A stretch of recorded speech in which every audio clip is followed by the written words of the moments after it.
Entramos al segundo tema y es este tema que, bueno, sorprendió a la opinión pública porque pues, el presidente de la Suprema Corte sale 11 años después a decir que él como ministro recién nombrado 2 meses después de que fue nombrado en el tiempo de Felipe Calderón, sí, pues hubo una operación de Estado supuestamente para encubrir todo este caso de la famosa guardería ABC de Hermosillo, Sonora, un caso que básicamente pues dice el ministro Saldívar que fue para encubrir a la familia de Margarita Zavala, la primera dama, sí, y que básicamente el gobierno pedía a través de Fernando Godemón, secretario de Gobernación, que se hicieran ciertas, él dice presiones. Presiones, exactamente, para no inculpar y para echarle tierra al caso y no saliera.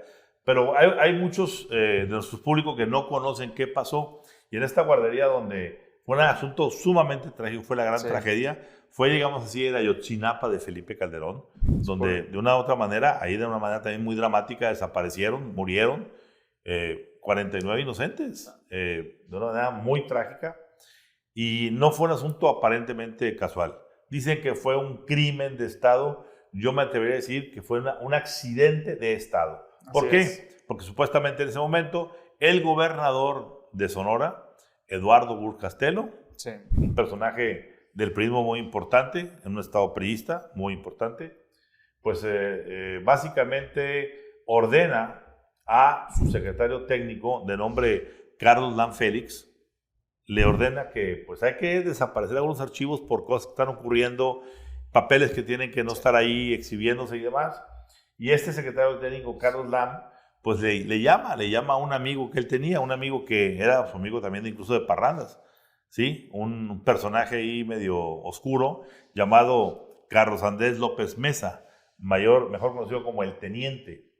Y le pide al Teniente pues que haga que queme esos archivos para que desaparezcan, y el Teniente a su vez llama a 2 amigos de él en una cosa que entraron cuestiones ahí medio sexuales, toda la investigación trajo mucha situación ahí de por medio, pero finalmente pues ¿qué hacen?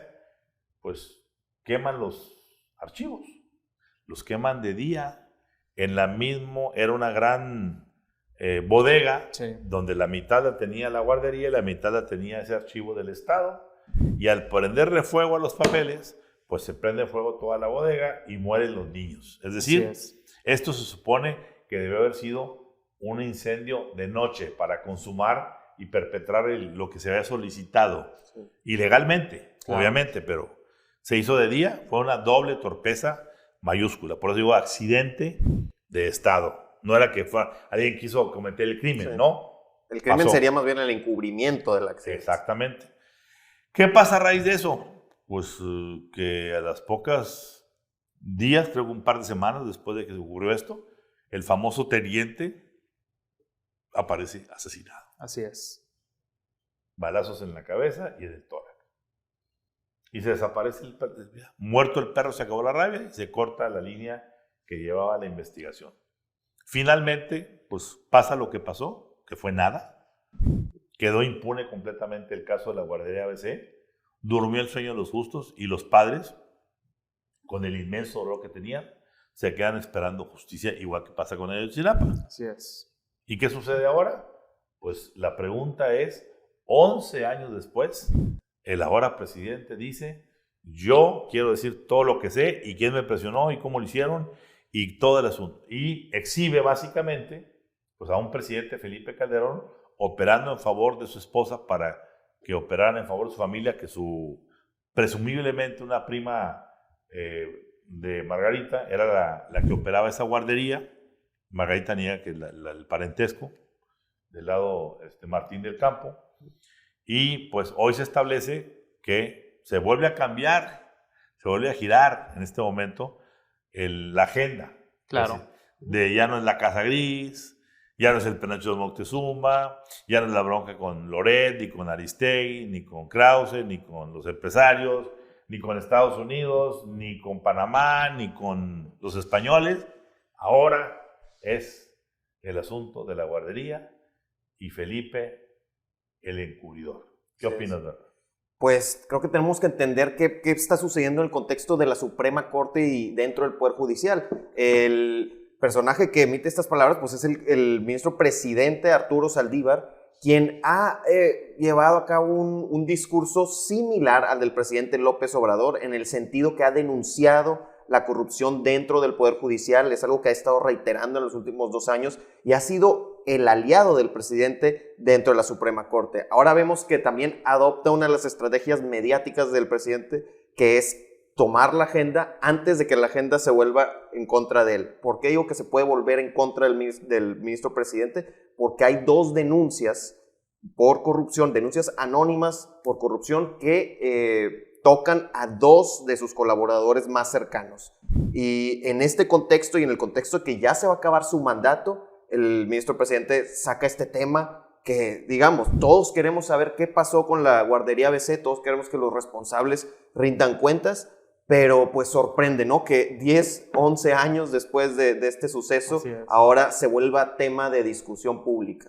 Lo digo. A ver, hay diferentes perspectivas y creo que no son contradictorias, porque Margarita Zavala dice, esto es una excusa para que el presidente le dé la vuelta al tema de la Casa Gris. Lo dice también la bancada del PAN en la Cámara de Diputados. Está bien, puede ser, pero eso no cambia el hecho de que el manejo de la familia Calderón Zavala durante la crisis de la guardería ABC es completamente indefendible. Eso no puede quedar la menor duda. No olvidemos algo, Rodrigo. En esa época, después de la elección de Felipe Calderón, el PRIAN estaba en su apogeo. Así es. Es decir, la alianza de los panistas con Felipe Calderón y los priistas, entre los cuales estaba Burs, que quería también ser presidente, candidato a la presidencia. Así por es. ese PRIAN, estaba todo lo que daba.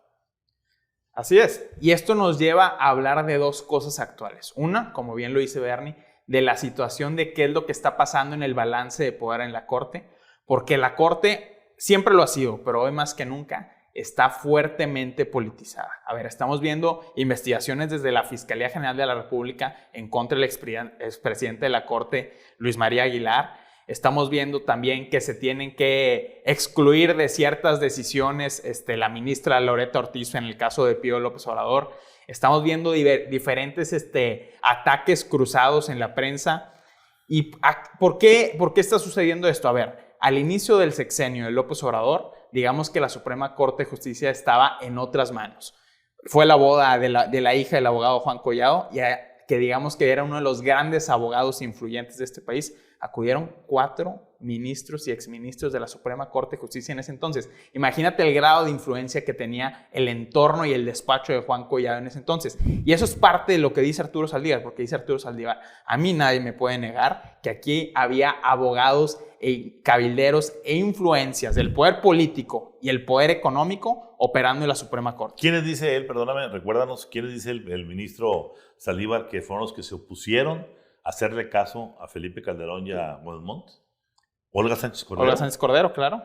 ¿Sí? Sí. Y un ministro más, no recuerdo, creo que Cosío. Sí, tuvo que haber sido Cosío y el propio Luis María Aguilar. Y Luis María Aguilar. Entonces, cuidado porque estamos... A ver, yo estoy viendo algo aquí también de trasfondo y quiero ponerlo en la mesa. Creo que este podría ser un pleito naranja. Exactamente. ¿Por qué? Porque si vemos hoy, el Partido Naranja se ha ido reforzando con miembros de la familia de Margarita Zavala y de su Felipe secretario Calderón. ¿Qué apellido lleva, Ramón? Claro, el secretario, el segundo de a bordo de Dante Delgado hoy en MC es un sobrino directo de Margarita Zavala, hijo de Juan Ignacio Zavala. Es decir, segundo a bordo de Dante Delgado. Y a niveles de la gente que maneja el partido, cada vez se habla más de la presencia de calderonistas abiertos, familia directa, operando dentro del partido. La pregunta que se deben estar haciendo en las áreas de inteligencia de la Cuarta Transformación es si los Calderón, que ya no son panistas porque no tienen cabida en ese PAN, que no los termina de digerir. Claro. Tampoco pudieron fundar su partido. Es que también, muy buen punto, que también les dieron Y que tampoco el PAN es un vehículo competitivo en este momento. Que está cooptado. Ya decidieron aterrizar sus intereses en el movimiento naranja con Dante Delgado. Y la pregunta es si Dante Delgado decidió aceptar con todo su lastre el apellido Calderón, no digo el de Margarita porque Margarita tiene un lugar especial separado, una mujer correcta, Pero el lastre de Calderón, todo lo que implica lo político, lo económico y lo etílico. Sí. ¿Sí? Si ya lo aceptó Dante, ¿y a cambio de qué?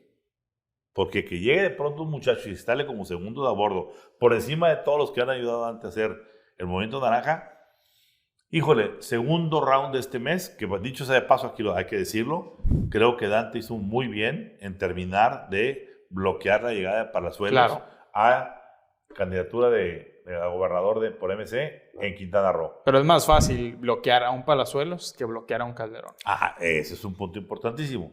Entonces, ¿qué va a pasar aquí?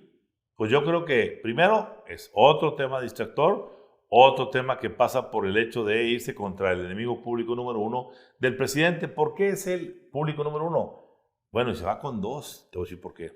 Es con dos. Uno, Calderón, que fue el concitador del famoso prianismo. Así es. Ojo, ¿quién fue el gobernador? ¿En la casa de qué gobernador se fundó el famoso Tucón? Fue en la casa de Eduardo Urs Castelo, gobernador en funciones en Hermosillo. De la mano de la maestra. De la mano de la maestra. Y de gobernadores. ¿Qué gobernadores? Natividad González Parás. ¿Sí? ¿Que hoy a quién asesora? Al señor Samuel García. Samuel García. Maestro. Segundo, Eugenio Hernández. Así es. De la mano también con Tomás Yarrington. Enrique Martínez y Martínez. Claro. ¿Sí? Y otros personajes que ahí estaban en el asunto. Es decir, curiosamente, la maestra la que le acaba de estropear la boda.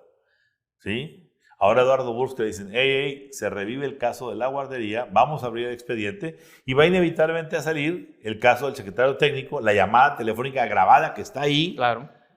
La muerte del teniente, que fue el que con sus guaruras incendió el lugar, y se va a abrir un expediente en el cual van a tratar de poner contra la pared a Felipe Calderón. A ver, creo que la gente a veces se olvida lo oscuro que era la administración de Felipe Calderón para operar estas cosas de seguridad y estas cosas de políticas a través de la Procuraduría General de la República. A ver, se acaba de liberar un cable de cuando López Obrador se reunió con el embajador Tony Garza en 2006, cuando todavía era candidato, cuando iba a disputar la presidencia con Calderón, y dice, a ver, él le dice a Tony Garza, lo que hace en la Procuraduría General de la República es impresentable. Y digamos que eso se exacerbó todavía durante la administración de Felipe Calderón. Y eso es algo que no se puede olvidar más de 10 años después. Así es. ¿Algo que quieras agregar? No, pues tenemos que ver cómo se desarrolla este caso también en el contexto de las pugnas de poder dentro del Poder Judicial, porque ese también puede ser otra clave. Este es un dardo dirigido hacia ciertos integrantes, ¿no? Que buscan el liderazgo de la Suprema Corte. Por cómo está construida la Suprema Corte, te bastan 4 votos para bloquear cualquier ley significativa en la Suprema Corte. Y digamos que López Obrador prácticamente ya tiene todos esos votos asegurados. Muy bien, pues le daremos seguimiento a este caso, digámoslo, azul-naranja. Sí. ¿Sí? Para ver de qué color termina apareciendo.